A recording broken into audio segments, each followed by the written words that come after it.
Ndërsa vjen dhe afrohet koha e iftarit, nga shumë shtëpi nis të përhapet era e këndshme e ushqimeve që përgatiten për këtë qëllim. Fatkeqësisht, një erë e tillë nuk ndjehet kurrë në shtëpinë e familjes Mehmeti në Slupçan të Likovës. Gjatë qëndrimit e ekipit të Alsat në këtë shtëpi, mbi shporet nuk përgatitej asgjë, për shkak se mungonin gjërat më elementare për ushqim. Këtë më së miri e dëshmuan lotët e zonjës së shtëpisë, e cila mezi mbahej derisa rrëfente për hallet dhe vuajtjet në këtë familje. Pos kushteve shumë të vështira, ajo që e bën jetën edhe më të rëndë në këtë familje, është edhe fakti se djali 15 vjeçar, Azizi, vuan nga paraliza cerebrale, ndërsa babai i tij, Rahman Mehmeti, 48 vjeç, vuan nga skizofrenia.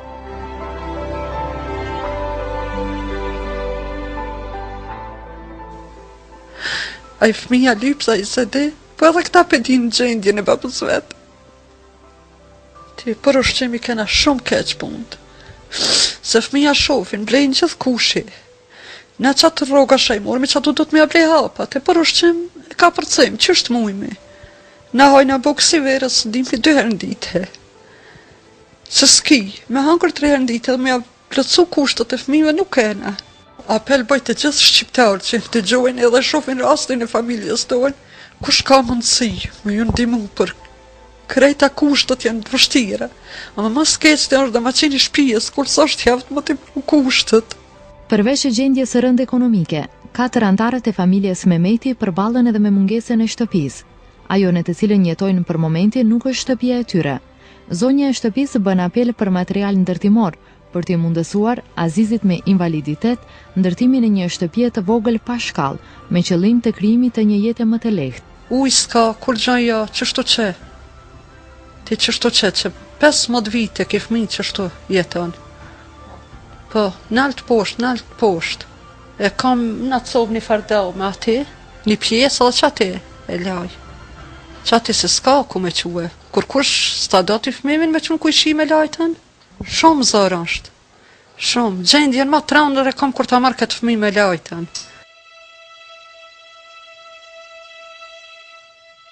Azizi është 15 vjeç, është fëmia më i madh në këtë familje. Për shkak të gjendjes së tij, nuk mund të bëjë një jetë si moshatarët e vet. Azizi ka nevojë për shumë gjëra, por ajo për të cilën ka nevojë urgjente është karroca elektrike, që të mund të lëvizë dhe të shkojë në shkollë pa ndihmën e vëllait të vogël, i cili përkujdeset për të. Kam nevojë për një kolit, se unë nuk mund të shkoj në shkollë. Sikur që shkoj në shkollë pas, jam kanë më i vogël, kanë një munger shokët.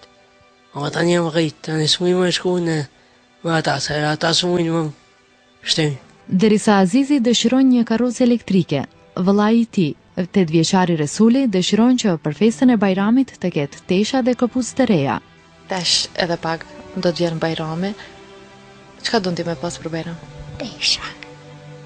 Patika. U larguan prej këtu me shpresë se Dora Humane do të trokaste edhe në derën e familjes së Mehmetin nga fshati Slupçan, ndërsa ne po largoheshim në aborrin e shtëpisë, në vendin ku familja shpreson se ndokush do t'u ndërtojë një shtëpi. Resuli ndihmonte Azizin të lëvizte me karrocë, që në këtë mënyrë të largojë një pjesë të mërzisë.